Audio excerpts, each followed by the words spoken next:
Assalamualaikum warahmatullahi wabarakatuh. Pada kesempatan kali ini, saya akan presentasikan modul praktikum 7 data mining, yaitu Naive Bayes Classification. Sebelumnya, perkenalkan nama saya Ayani, NIM 2024 10 10 10 26 dari kelas data mining C. Oke, jadi untuk tugasnya, lakukan dan jelaskan klasifikasi Naive Bayes pada dataset Aldol.jsv dengan ketentuan dan langkah-langkah sebagai berikut. Untuk yang bagian data preprocessing, nomor 1, load dataset Aldol.jsv dan buang feature yang tidak dibutuhkan serta rapikan dataset. Nomor 2, batasi dataset hanya pada data yang memiliki umur 25 sampai dengan 40 tahun. Nomor 3, cek tipe data pada masing-masing feature dan encoding bila diperlukan. Soal nomor 4, cek data null dan data duplicate. Soal nomor 5, handling misvalue dan handling duplicate data jika diperlukan. Soal nomor 6, cek data outlier dengan visualisasikan dalam boxplot pada masing-masing feature. Soal nomor 7, handling outlier jika diperlukan. Soal nomor 8, normalisasikan data menggunakan normalisasi min-max. Untuk yang bagian modeling, lakukan modeling dengan data test size 20%, 25%, dan 30%, serta tampilkan hasil sekolah akurasi. Untuk yang bagian perhitungan manual, nomor 10, lakukan modeling secara manual, boleh menghitung di kertas, Excel, spreadsheet, namun tidak diperbolehkan menggunakan coding. Klasifikasi menggunakan Naive Bayes berdasarkan dataset dummy jodoh Naive Bayes dataset .xlsx, dan yang terakhir yaitu nomor 11, tentukan hasil keputusan sesuai pertanyaan berikut. Untuk yang poin A, bagaimana hasil keputusan menurut pelatihan tersebut bila terdapat data Interpol, tajir, baik, jempol. Kemudian untuk yang poin B, bagaimana hasil keputusan menurut pelatihan tersebut bila terdapat data Beajasi, dan Beajasi. Kemudian yang C, bagaimana hasil keputusan menurut pelatihan tersebut bila terdapat data Beajasi, agak tajir, toksid, dan Beajasi.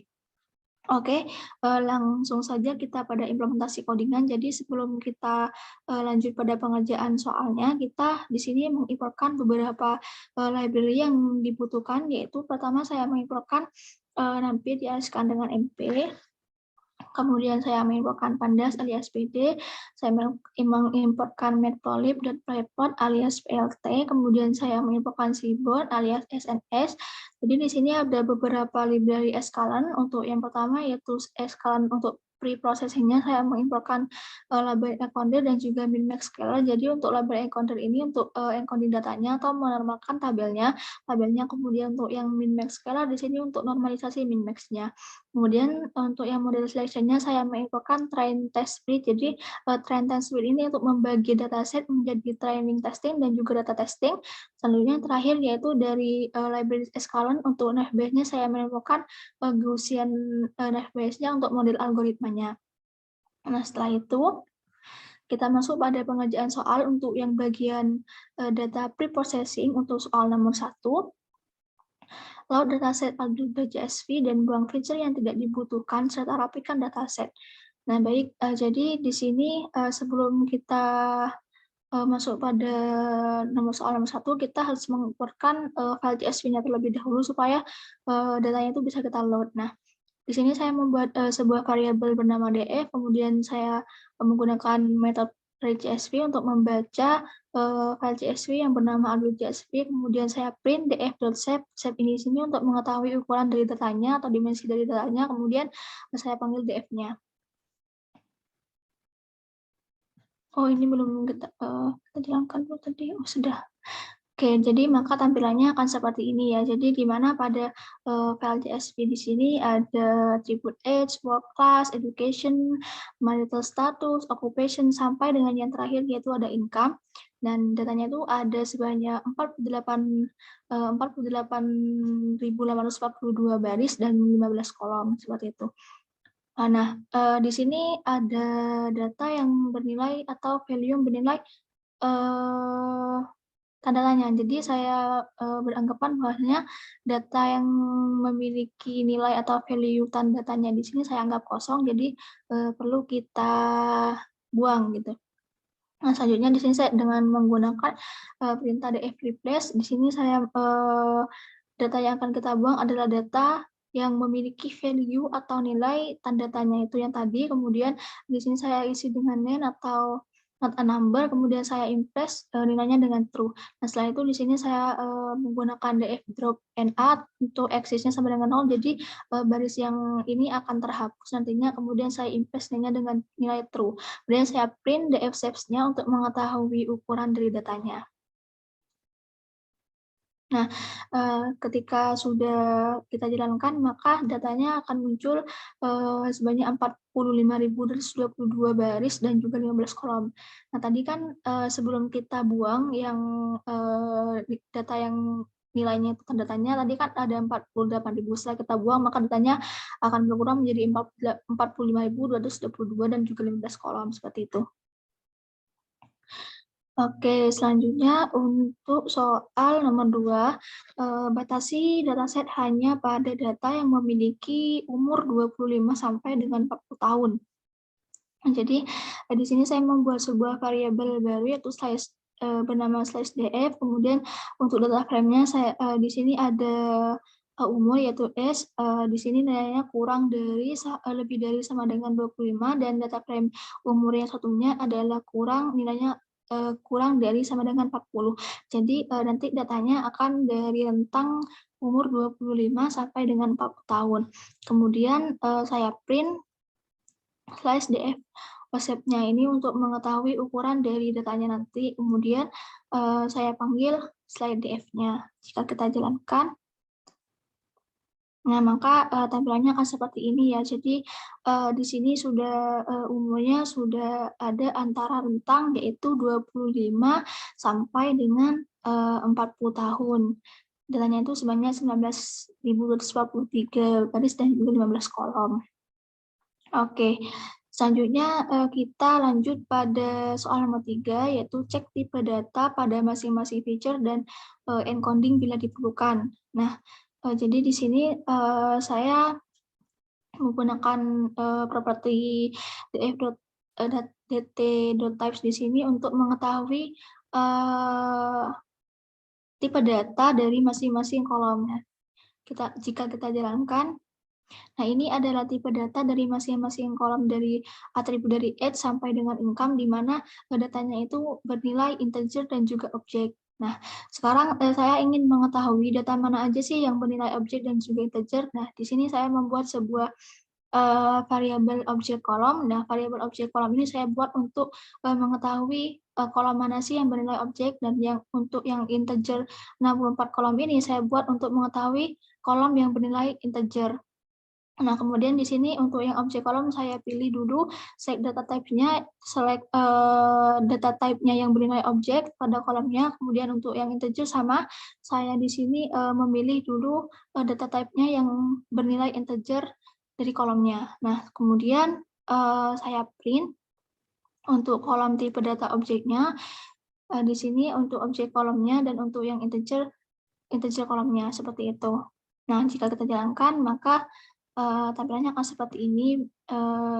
Bisa kita lihat bahwasanya untuk tipe data objek di sini ada work class. Nah, jika kita cocokkan pada yang di atas, di sini benar ya, work class ada objek. Kemudian education juga nilainya bernilai objek. Marital status, occupation, relationship, race, gender, native country, dan juga income. Nah, sedangkan untuk kolom yang bertipe data integer 64 bisa kita lihat di sini ada age di sini memiliki tipe data integer 64, FNGT, terus educational name, terus capital gain, capital loss, hours per week, seperti itu. Nah, setelah itu karena tadi itu ada yang bernilai, datanya itu ada yang bernilai objek, maka perlu kita encoding. Nah, di sini saya membuat sebuah variabel encoding df. Pertama-tama saya membuat kopian dari slice df yang tadi, yang akan kita simpan pada variabel bernama encoding.df. Kemudian di sini untuk encoding df adalah kolom yang bernilai objek saja. Kemudian di sini saya memilih dari kolom yang bernilai objek, kemudian di sini menggunakan turn apply. Di sini untuk memanggil metode yang sudah diinputkan tadi, yaitu label encoder, kemudian saya latih algoritmanya dan juga transfer untuk mengubah datanya. Kemudian saya panggil variabel encoder df tadi. jika kita run, nah maka tampilannya akan seperti ini ya, bahwasanya tadi kan yang di atas nilainya masih bertipe data objek seperti ini. Nah ini yang world class masih objek, terus yang MATLAB 1 juga masih objek, occupation objek, dan seterusnya. Nah setelah kita encoding, maka datanya itu akan berubah menjadi data yang bernilai integer atau angka semua seperti ini. Nah, terus lanjut pada soal yang nomor 4, cek data null dan data duplikat. Nah, di sini saya menggunakan metode ISNA, encode df ISNA, kemudian langsung saya jumlahkan menggunakan metode sum. Ketika dijalankan, maka di sini bernilai 0. Nah, kemudian untuk yang selanjutnya di sini sama seperti yang di atas, tapi bedanya di sini yang di atas tadi ini untuk mengecek data null. Nah, saat dijalankan data nullnya itu ternyata tidak ada atau kosong. Nah, untuk yang kedua ini kita akan mengecek data yang duplikat. Nah, jadi menggunakan metode duplikat langsung dijumlahkan dengan pita sum juga, maka diketahui bahwasanya data yang bernilai duplikat itu ada sebanyak 16. Nah, oke. Dan lanjut pada soal nomor 5, handling misvalue dan handling duplicate data jika diperlukan. Nah, jadi untuk yang handling misvalue, tadi kan katanya kan tidak ada, jadi bisa kita lewati, dan sekarang kita hanya akan mengerjakan data yang duplicate. Nah, data yang duplicate yang sebanyak 16 tadi. Nah, di sini saya menggunakan metode drop dari encoder df-nya, drop duplicate, kemudian mengedrop data yang duplicate, kemudian saya input nilainya dengan true, kemudian di sini saya print encoder df-nya tadi, shape untuk mengetahui dimensi atau ukuran dari datanya. Nah, setelah kita jalankan, maka di sini didapatkan nilai setelah kita handling duplicate datanya, yaitu sebanyak 19.227 baris dan juga 15 kolom. Oke. Lanjut pada soal yang nomor 6, cek data outlier dengan visualisasikan dalam box plot pada masing-masing feature. Nah, jadi di sini saya membuat PLT visionnya dulu, kemudian saya atur fix size-nya, ini bebas mau ngasih berapa. Di sini saya ngasih 15x8, 15 ini adalah untuk panjangnya dan 8 adalah untuk lebarnya. Kemudian saya di sini membuat box plot-nya, saya menggunakan seaborn.boxplot. Kemudian datanya di sini menggunakan encoder df yang tadi, kemudian di sini saya memilih kolom yang bertipe data integer. Kenapa? Karena untuk yang kategorikal itu tidak ada outliernya seperti itu. Nah, kemudian di sini saya menampilkan menggunakan metode PLT dosa untuk menampilkan visualisasi datanya seperti itu. Nah, ketika kita jalankan akan tampilan seperti ini. Nah, ini bisa kita lihat bahwasanya pada atribut yang kedua ini cukup banyak ya outliernya, dan yang lain juga ini tidak ada outliernya. Untuk yang ini lumayan banyak outliernya, dan untuk Edical Shell 6, capital gain, capital loss, dan horsepower ini juga ada outliernya, tapi tidak sebanyak yang atribut yang kedua ini. Jadi kita akan menghandling yang kedua saja. Kenapa? Karena misalkan kita nyoba yang capital cost ya, kita menggunakan metode df, kemudian kita inisialisasikan yaitu capital loss, kemudian kita ngasihkan kuantil yang 75%, yang 25% dulu ya. Nah, yang 25%, nah jika kita jalankan, nah maka nilainya itu 0. Nah, dan ketika kita ngasih 75, datanya juga 0. Jadi untuk yang ini bisa kita lewati, dan kita hanya akan menghandling yang outlier yang paling banyak ini. Kenapa? Karena equal itu justru tidak cocok ya untuk yang ini, karena tidak cocok, justru dapat menghilangkan semua barisnya, sehingga datanya akan menjadi kosong seperti itu. Jadi bisa kita lewati. Oke. Oke, ini yang soal nomor 7, handling outlier jika diperlukan, menghandling dari atribut yang ini tadi ya. Nah, di sini saya menggunakan metode EQR. Apa itu EQR? EQR adalah interquartile range, adalah metode untuk menghitung interquartile data di sepanjang sumbu yang ditentukan. Jadi, jangkauan interkuartil EQR itu adalah selisih antara persentil ke-75 kuartil atas dan persentil ke-25 kuartil bawah. Dengan kata lain, EQR adalah kuartil ketiga dikurangi kuartil pertama, seperti itu. Nah, jadi di sini saya mengambil untuk yang Q1-nya, yaitu encoded DF-nya. Pada ini kita masukkan atributnya yang akan kita hapus, yaitu ini ya, bernama FNL WGT, Fine Web, dan kemudian pada kuantil 25%, dan untuk yang Q3-nya sama pada kuantil 75%, dan maka dapat didapatkan untuk perhitungan rumusnya, yaitu EQR sama dengan Q3 dikurangi Q1. Nah, kemudian di sini saya membuat variabel handling outliers DF. Di sini membuat variabel baru, kemudian untuk encoded DF-nya pada tabel yang pada atribut yang tadi, kemudian karena outlier ini kita pilih yang Q3, karena kan di sini ada yang di atasnya itu, jadi kita pilih yang Q3 karena kita pilih baris kurang dari batas atasnya, ya. Jadi kita akan pilih di sini. Oke. Nah, terus kemudian saya print variable handled outlier DF-nya tadi.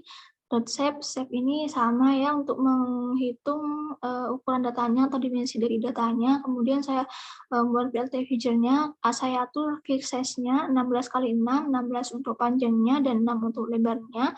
Kemudian untuk di sini saya membuat boxplot, boxplot untuk datanya dari handled outlier DF tadi, kemudian kolomnya yaitu kolom yang bernilai integer 64. Nah, kemudian saya PLT-show menggunakan perintah PLT-show untuk menampilkan visualisasi datanya. Oke, jika kita bayangkan. Nah, maka setelah kita handling, outlier yang tadi sudah tidak ada ya. Karena kita menghandling yang ada boxnya dalam bentuk box, ini kita tidak handling karena tidak dalam bentuk box seperti itu. Oke, di sini bisa kita ketahui bahwasanya ada 17.977 baris dan juga 15 kolom. Oke, untuk soal nomor 8, normalisasikan data menggunakan normalisasi min-max. Oke. Nah, jadi untuk normalisasi DF-nya itu saya normalisasikan, saya membuat kopian dari handled outlier .df tadi dengan normalisasi DF-nya ya. Nah, yang akan disimpan pada variabel normalisasi DF. Kemudian di sini saya membuat untuk normalisasi min-max-nya, min-max scalar yang akan disimpan pada variabel scalar. Nah, untuk normalisasi datanya saya memilih DF-nya ini adalah kolom yang bernilai integer. Kemudian di sini saya menggunakan scalar transform untuk melatih dan algoritmanya. Kemudian untuk normalisasi DF-nya saya memilih kolom yang bertipe data integer. Nah, yang objek itu adalah bertipe data kategorikal, sehingga tidak perlu kita normalisasikan seperti itu. Nah, selanjutnya kita panggil variabel normalize DF-nya yang tadi. Nah, ketika sudah kita normalisasikan, maka tampilannya akan seperti ini ya, ada dari 0 sampai dengan 1. Nah, di sini ada sebanyak 17.977 baris dan 15 kolom. Oke, nah setelah itu di sini saya membuat sebuah variabel baru untuk menyimpan dari proses data yang sudah diprocessing tadi, bernama data processor. Kemudian untuk normalisasinya saya reset, untuk mereset indeks yang telah terreset dan menjadikan indeksnya default, saya drop dengan nilai true, kemudian saya panggil data preprocess-nya. Maka tampilannya akan seperti ini ya, di mana tadi kan di sini masih belum sesuai antara datanya dengan jumlah kolomnya. Di sini ada 48.838 dan sedangkan di sini sebanyak 17.927 baris dan juga 15 kolom. Nah, setelah kita preprocess atau kita reset, maka di sini datanya sudah sesuai, ada 17.977 baris dan juga 17.976 di sini juga sudah sesuai. Nah, oke. Selanjutnya yaitu modeling. Jadi tahap pertama yang kita lakukan pada modeling adalah untuk memisahkan kelas dan juga atribut dan juga kelasnya.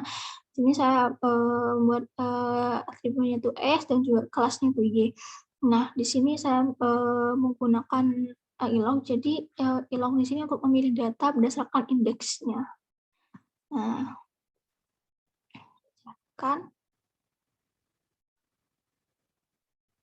Oke, setelah itu untuk nomor 9, lakukan modeling dengan data test size 20%, 25%, dan 30% serta tampilkan hasil skor akurasi. Oke, di sini saya mulai dari yang test size-nya itu 20%, test size-nya itu 20%. Di sini saya membuat untuk memisahkan, di sini saya membuat variabel xtrain, xtrain, ytrain, dan juga ytest untuk xtrain dari atribut. Train adalah kelasnya. Kemudian di sini saya memisahkan data set training test dan juga testingnya. Nah, di sini menggunakan training test split seperti itu.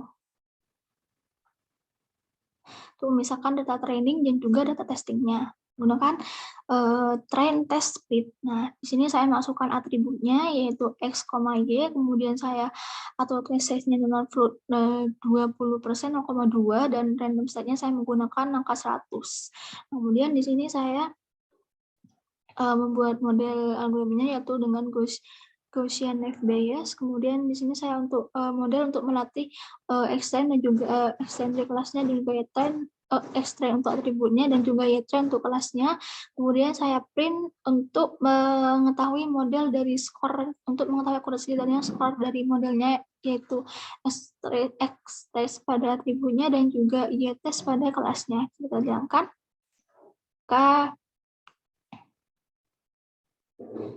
Nah, skor akurasinya itu adalah 80% seperti itu. Nah, lanjut pada yang test size-nya 25% dan juga 30% untuk yang 25%.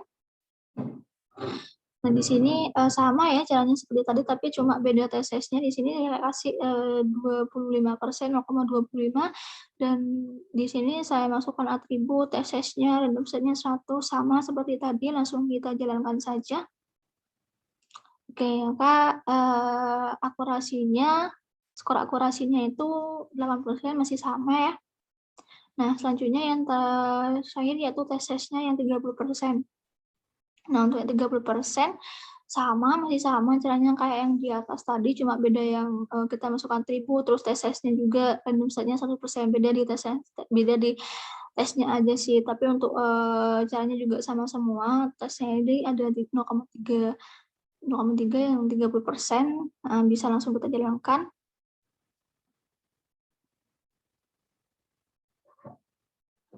Nah, maka bisa kita lihat di sini bahwasanya datanya itu skor akurasinya itu menurun ya, dari 80% ke 79% seperti itu. Nah, oke, untuk yang perhitungan manual.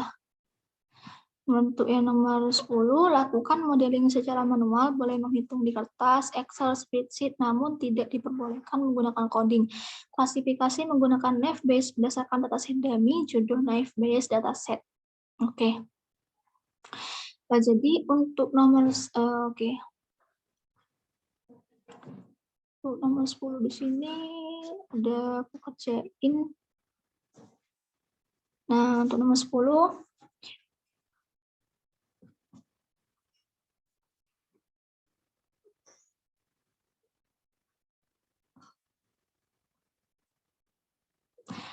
Nah, jadi untuk nomor 10 ini, jadi di dalam Naive Bayes itu ada beberapa hal yang perlu kita deklarasikan.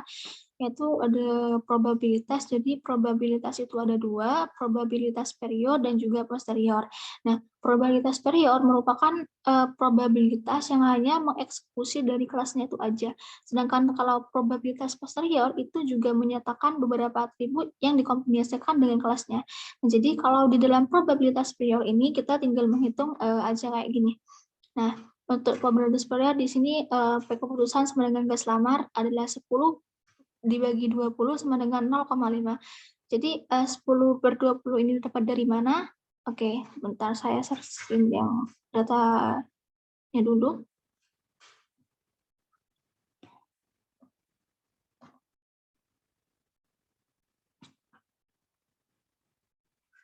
Nah, jadi ini kan datanya ada sebanyak 20 dan kita diminta untuk menghitungnya gas lamar. Nah, gas lamar ini kita hitung ada berapa? Nah, kita hitung dulu ya, 1, 2, 3, 4, 5, 6, 7, 8, 9, 10. Nah, jadi gas lamar ini ternyata ada 10, maka sudah sesuai yang tadi bahwasanya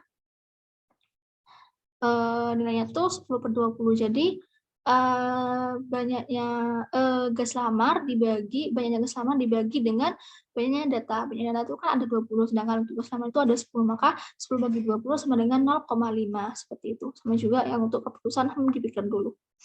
Nah, setelah itu di sini untuk menghitung probabilitas posteriornya. Di sini untuk probabilitas posteriornya ada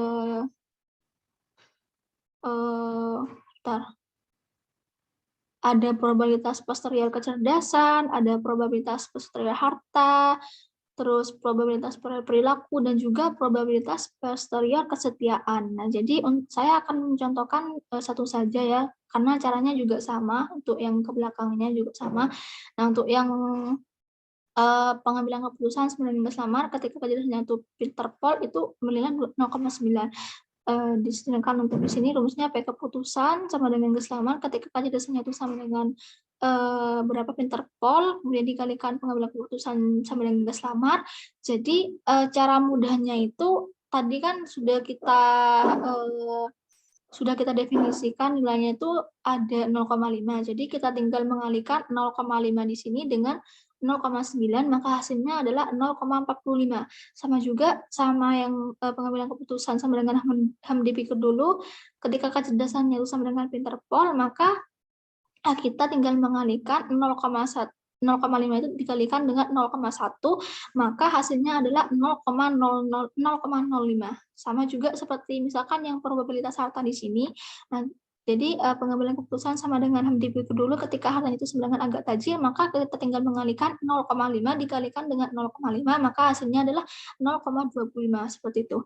Caranya juga sama ya, saya cuma menerangkan satu algoritmanya saja. Kemudian di sini saya melakukan dua kombinasi atribut. Nah, di mana di sini untuk pengambilan keputusan sama dengan gas lamar, ketika kecerdasan itu sama dengan Peter-Paul, ketika perilakunya itu sama dengan toksit. Nah, di sini bagaimana sih menghitungnya? Jadi untuk menghitungnya itu seperti ini.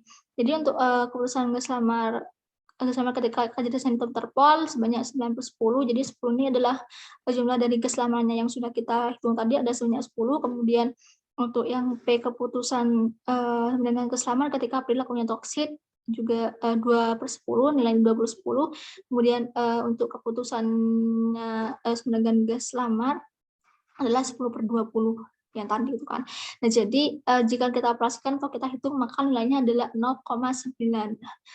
Untuk yang P keputusan sama dengan dipikir dulu, terus kecerdasannya Peter-Paul, perilakunya tuh toksit, maka di sini nilainya tuh 1 untuk yang dipikir dulu ketika kecerdasannya Peter-Paul itu 1/10, kemudian yang ketika P keputusan itu dipikir dulu, perilakunya toksit itu 10/20, dan keputusannya itu dipikir dulu itu adalah 10/20, maka nilainya itu bisa kita operasikan itu nilainya 0,02.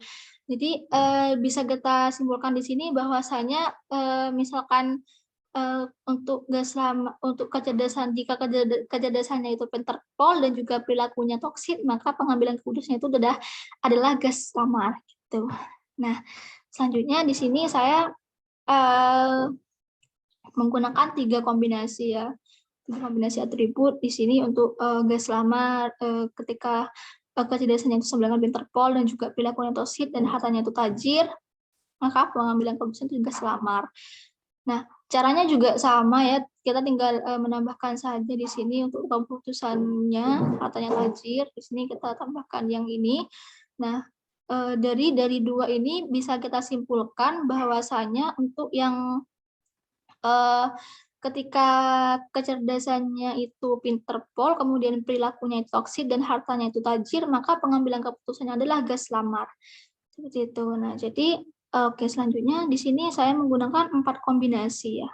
Caranya sama seperti yang di tas, cuma kita tinggal menambahkan aja untuk yang kesetiaannya jempol di sini. Nah, dari 2 ini juga sudah bisa kita simpulkan bahwasannya jika kecerdasannya itu Interpol, kemudian perilakunya itu toksit dan hartanya itu tajir, kesetiaannya itu jempol, maka pengambilan keputusannya adalah gas lamar. Oke. Lanjut pada soal yang terakhir, yaitu soal nomor 12 ya. Soal nomor 11, tentukan hasil keputusan sesuai pertanyaan berikut. Untuk yang poin A, bagaimana hasil keputusan menurut pelatihan tersebut bila terdapat data Interpol, tajir, baik jempol. Bagaimana hasil keputusan menurut pelatihan tersebut bila terdapat data BAJASI, dan BAJASI. Kemudian yang terakhir, bagaimana hasil keputusan menurut pelatihan tersebut bila terdapat data BAJASI, agak tajir, toksit, dan BAJASI. Oke. Jadi untuk nomor 11 sudah saya kerjakan. Caranya ya sama seperti yang tadi ya. Untuk poin A di sini sama kayak tadi ya perhitungannya. Kalau gas lamar kecerdasannya itu Interpol dikalikan dengan 9/10, kemudian dikalikan dengan keputusannya gas perilakunya itu baik 5/10, kemudian pengeluaran gas lama itu hartanya tajir 7/10 dan juga kesetiaannya itu jempol, kemudian dikalikan dengan ini jadi 10/20. Jadi kita tinggal mengoperasikan atau menghitung nilainya ini, maka didapatkan hasil 0,07875 dan juga yang ini didapatkan hasil 0,006. Jadi dapat disimpulkan bahwa untuk yang poin A ini bagaimana hasil keputusan menurut pelatihan tersebut terdapat data Interpol tajir jempol. Jadi dari 2 ini sudah bisa kita simpulkan bahwasanya jika kecerdasannya itu Interpol, kemudian perilakunya itu baik, hartanya tajir, dan kesetiaannya jempol, maka pengambilan keputusannya adalah gas lamar. Seperti itu. Oke, lanjut pada soal yang B. Bagaimana hasil keputusan menurut pelatihan tersebut bila terdapat datanya tuh B aja semua gitu. Nah, jadi ini perhitungannya ya sama kayak tadi ya. Kita tinggal mengoperasikan nilainya, maka dari 2 ini sudah bisa disimpulkan di sini ya lebih banyak yang 0,0378. Jadi masih bisa disimpulkan bahwasanya untuk yang B ini kalau datanya itu B aja semua, kecerdasannya itu B aja sih, perilakunya juga B aja sih, hartanya juga B aja sih, dan kesetiaannya juga B aja sih, maka pengambilan keputusannya ya dipikir dulu seperti itu. Oke, untuk yang terakhir yaitu C. Bagaimana hasil keputusan menurut pelatihan tersebut bila terdapat data BAJASI, agak tajir, toksit BAJASI. Oke, ya caranya juga sama kayak yang A sama C, kita tinggal ini ya menghitung operasinya, dapat disimpulkan dari kedua ini lebih banyak yang ini, maka pengambilan keputusannya jika kecerdasannya adalah BAJASI, kemudian perilakunya toksit, hartanya agak tajir, kesetiaannya BAJASI, maka pengambilan keputusannya dipikir dulu seperti itu. Oke, mungkin itu saja yang dapat saya sampaikan untuk tugas modul 7 modeling NAVBase ini. Kurang lebihnya mohon maaf. Saya akhiri. Wassalamualaikum warahmatullahi wabarakatuh.